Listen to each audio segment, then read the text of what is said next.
Hello and welcome to Shoreline Music Monthly. My name is Mark Koshwitz. This month's show is kind of special to me. I think it's going to be a pretty good one. The Cabinet comes back this month, so we're going to look at the history of the Autoharp, but that'll be a bit later. Right now I'm very, very happy to have in the studio with me today one of my oldest and dearest friends, a mainstay of the local music scene and actually scenes in other states and other parts of this state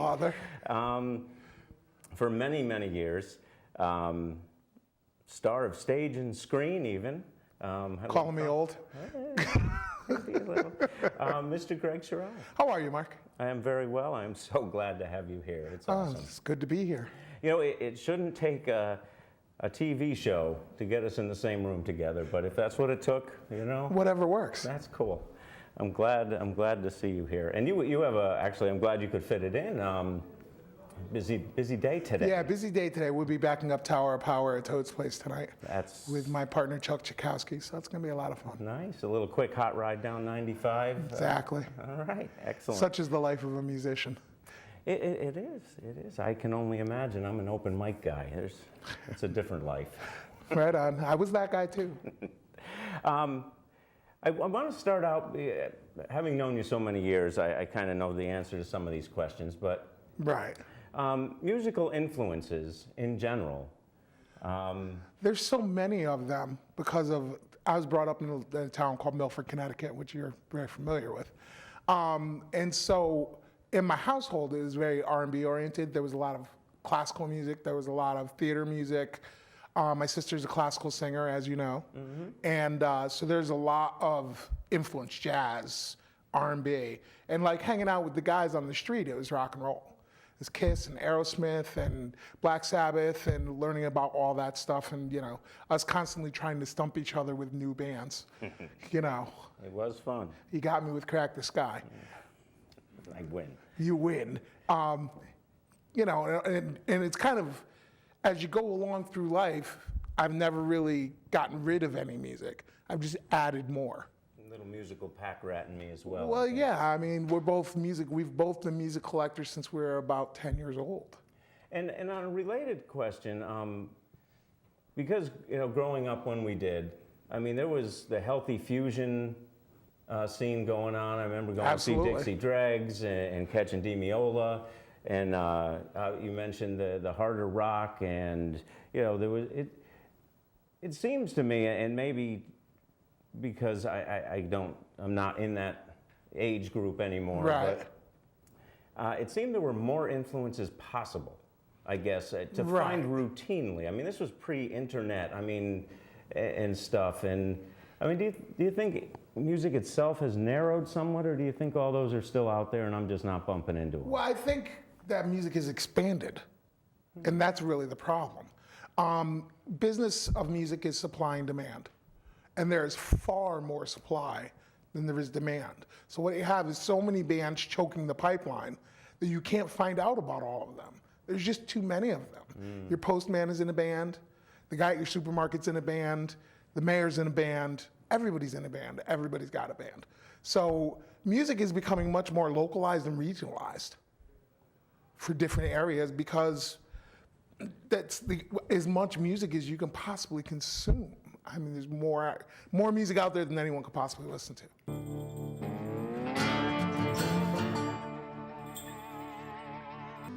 This is a song about seizing opportunity. It's called The Middle of the Sky. It goes like this.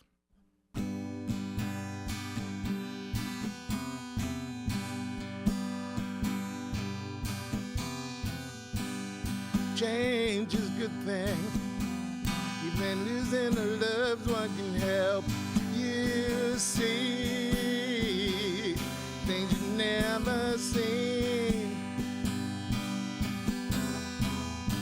Do we lose when we leave behind the familiar path that we walk on? Change makes us strong. I knew a man that hated the wind, and I wondered how a man could ever get to that place.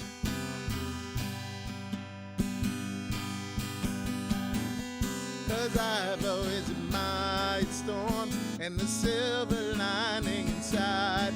Deep dark clouds, deep dark clouds. As our wheels roll over the road, the sun is in the middle of the sky. In my mind's eye,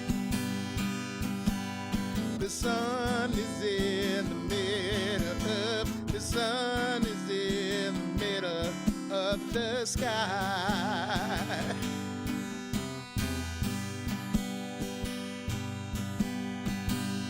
When I look into your eyes, I can see I've left the past behind. It just feels so right. Summer's coming. Well, I know you better by the fall. Will I know you at all? I knew a man that hated the wind, and I wondered how a man could ever get to that place.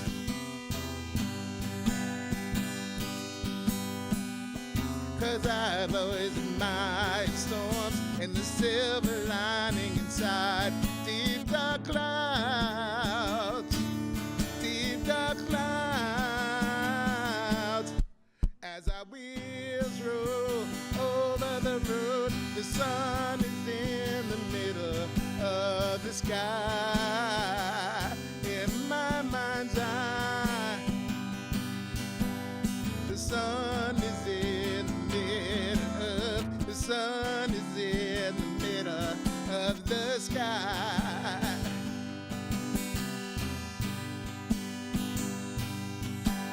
The sun is in the middle of, the sun is in the middle of the sky.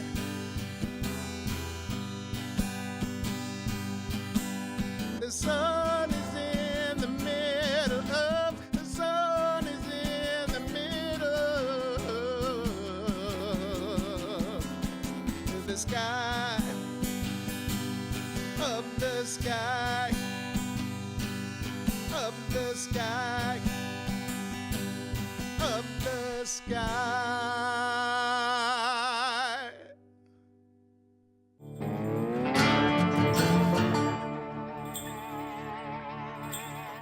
I'm a firm believer in writing songs about things I know about and things I've experienced. Had a very interesting upbringing growing up in a suburban town that was about 2% minority and called Milford. And I have a love-hate relationship with my hometown. So I wrote a little song about it, and it goes like this. The song's called Milford. I met a girl named Milford when I was a child. Every now and then again she comes across my mind. Blonde with big blue eyes, kinda tall for a kid. She said she could never love me, but deep down inside I think she did. Oh, Milford, did you ever love me? Oh, Milford, did you ever care? Oh, Milford, did you ever love me? You made me the man I am today.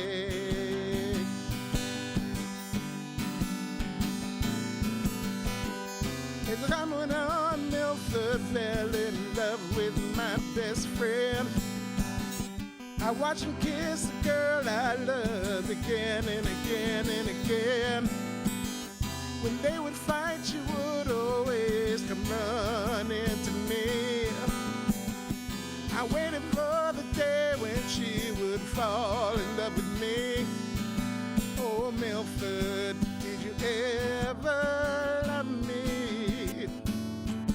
Oh, Milford, did you ever care? Oh, Milford, did you ever love me? You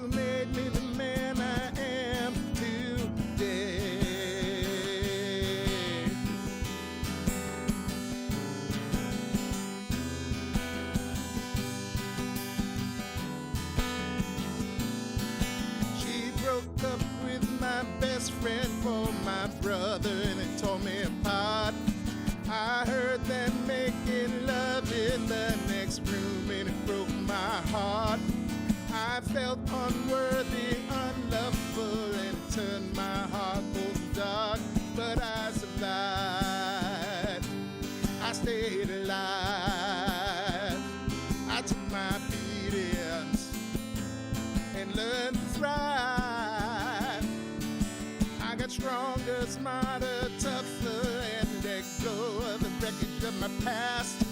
I learned I really was a good person and could recover from disaster fast. And I never again trusted any woman with my love.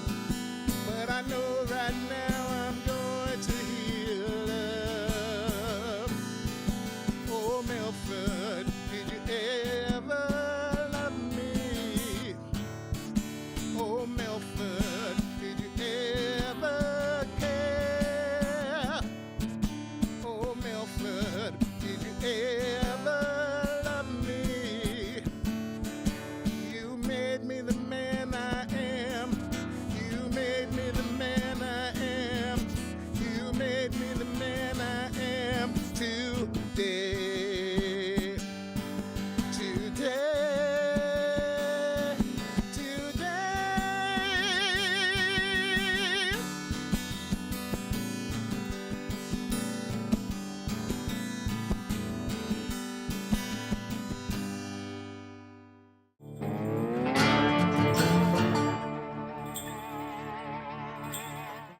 Let's move on to some of the good things that are happening. I had a lovely young lady here last month, Allie Kaufman. Allie's great. She was here talking up the Mystic Blues Festival. Which, Absolutely.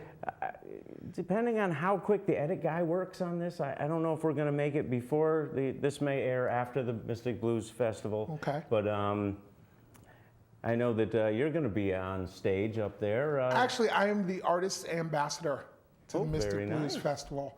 I will be at this festival site from the beginning to the very end, working with all the artists, working with the audience, informing the audience about the artists, basically just being the guy. Chris Lee is the president of the Mystic Blues Festival, Chris and Amy Lee, and they're going to be so overwhelmed with things they have to do, besides the fact that he's playing twice, I'm playing once.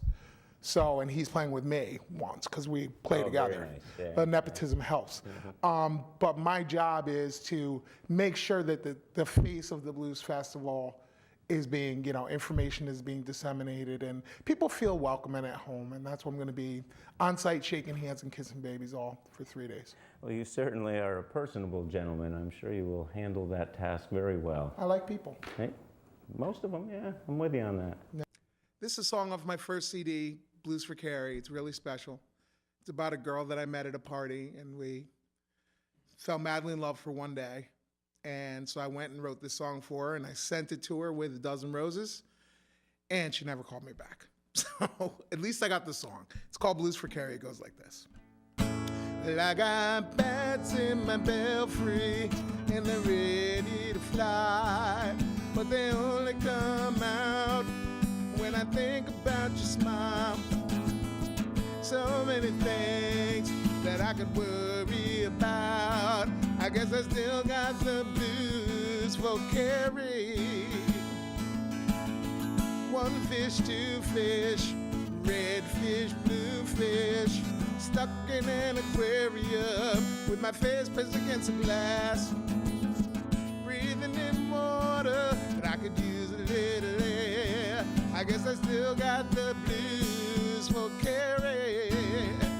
And I ask myself why you on my mind, why you on my mind, why, oh, why you on my mind. And I ask myself why you on my mind, why you on my mind, why, oh, why you on my mind. Rain is falling from the sky, disguising the tears that flow from my eyes. Spontaneous sobbing in the middle of a laugh. I guess I still have the blues for Carrie. I guess I still have the blues for Carrie. I guess I still have the blues. And I myself, why you on my mind? Why you on my mind? Why, oh, why are you on my mind? And I ask myself, why you on my mind? Why you on my mind? Why, oh, why are you on my mind? And I ask myself, why? Why, oh, why? I guess I still got the blues.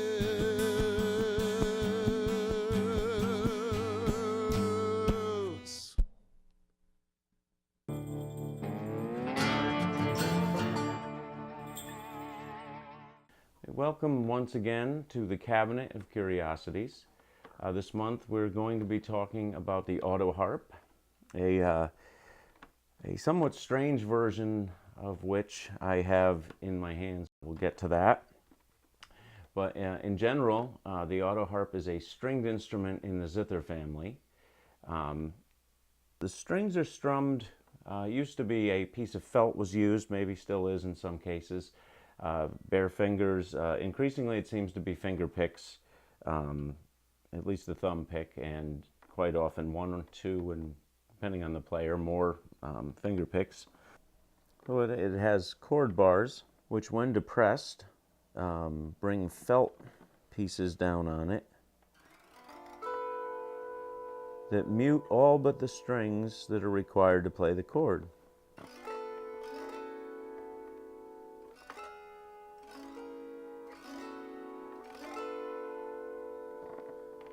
They're limited by what chords are available. They were made with as few as 3 chord bars to as many as 27, with I guess 15 to 21 being the most popular. This is 15. They're typically in certain keys, and to play in all songs you would need to have several of them tuned differently. So there's some limitations in that as well, and of course the tuning upkeep on them is another limitation. Now, I really didn't expect a lot of controversy in talking about Autoharps, but I was quite happy when, in doing a little research on it, I found a little. It had been for years acknowledged that Charles Zimmermann, a German immigrant living in Philadelphia, was the inventor of the Autoharp. And it's true that in 1882 he did file for a patent for a musical stringed instrument that used some sort of triggering mechanisms to mute strings selectively based on what chord you wish to play. But it was a symmetrical instrument and looked far more zitherish, I guess, and the triggering mechanisms actually muted the strings from the side, at least one of which was made because there is a photograph of him playing the instrument of his design. But now here's where the controversy kind of comes in. In Germany, at this same basic time frame, there's a Karl August Guter who files a patent, a British patent, for an instrument he terms the Volkszither, which for all intents and purposes looks very much like the Autoharp of today. He had the muting mechanisms. The chord bars came and muted from above with felt. It was an asymmetrical instrument, looked very much like the Autoharps of today. Mr. Zimmermann apparently visited Germany, most likely in 1884, and upon his return to the States, he began producing Autoharps in his factory. Strangely, though, they didn't really look like his patent for an Autoharp. They looked very much like Guter's design. And that's in fact what he was doing, but he was using his patent number and his coined term Autoharp. So you be the judge on that one. It sounds like there might have been a little skullduggery. So they did become quite popular. As I said, 50,000 sold in the first 3 years. The Zimmermann company was then sold to an Alfred Dolge, who moved the operation to New York. And implemented a large advertising campaign, and by the end of 1897 they had sold close to 300,000 Autoharps.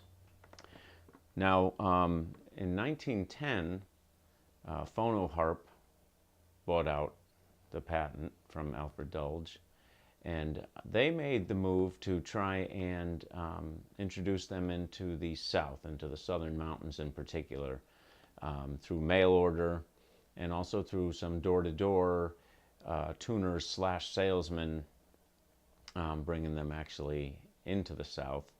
And that worked well for them. The Southern country folk musicians took to them quite nice, most famously the Carter family. And at that point, that is also when to the best of my knowledge, when the style went from just a purely rhythmic accompaniment to where actually folks began picking out individual melody notes with the fingers as well as strumming with the thumb. In 1926, Oscar Schmidt gobbled up the Phonocorp, so then they became the Oscar Schmidt Autoharp. They actually trademarked the term Autoharp at that point. In the 60s, a magnetic pickup like the one you see here was designed by a Harry de Armand, which took away some of the limitations of the Autoharp, allowed it to be plugged in, and could keep up volume-wise with some of the other instruments.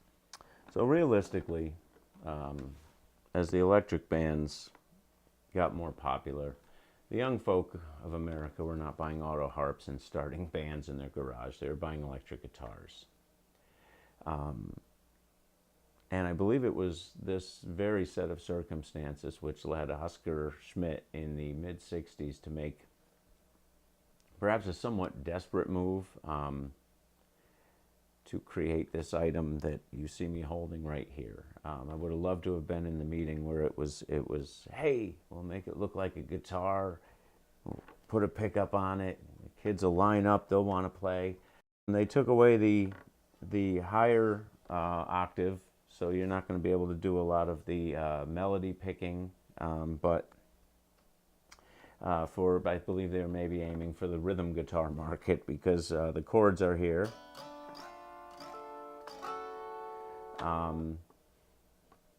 It's got a resonance box on the back, so it can be played acoustically, but with the pickup installed and a little amplification,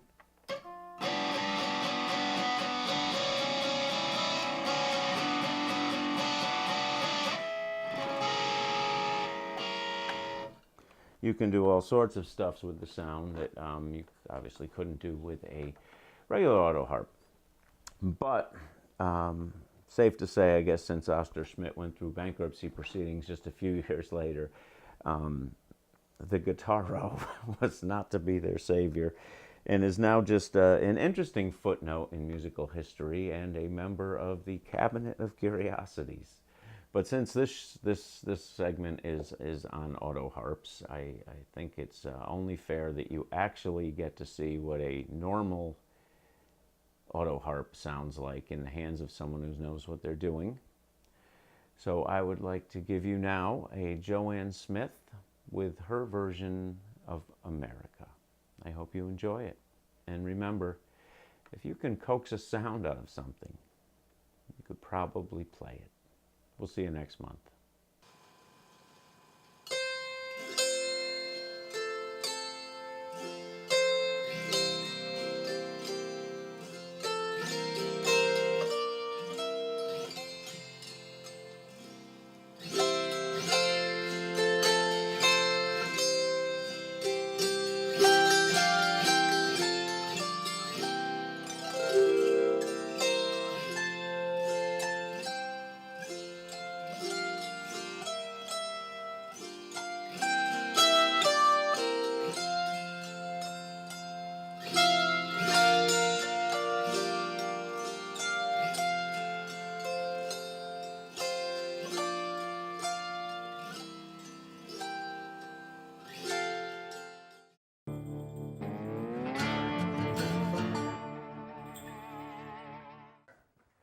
Thanks again for joining me on Shoreline Music Monthly. I hope you enjoyed the show. And remember that you all are the local in the local music scene. Go out and catch a show. We're going to get Greg back up here for one more, and we'll see you all next month.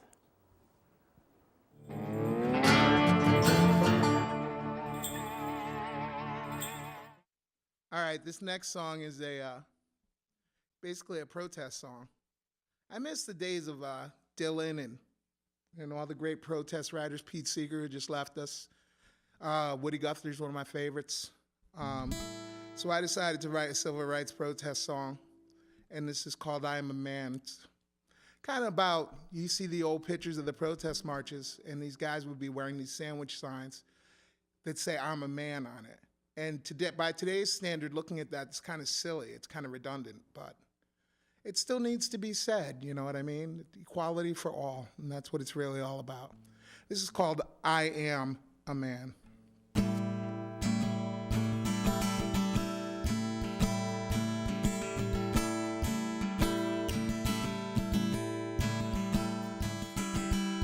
Hello. Let me introduce myself. I have dark brown skin, but I'm so much more. They talk about me on the TV and the news, trying to walk in my shoes. They shoot me down like a dog in the street because my mere presence threatens you. I'm not a gangster, I'm not a punk, I'm not a thief in the night. I am a man, I am a man. I pay taxes, but I'm not free. I can't do whatever I want without the police hassling me. You told me when I grow up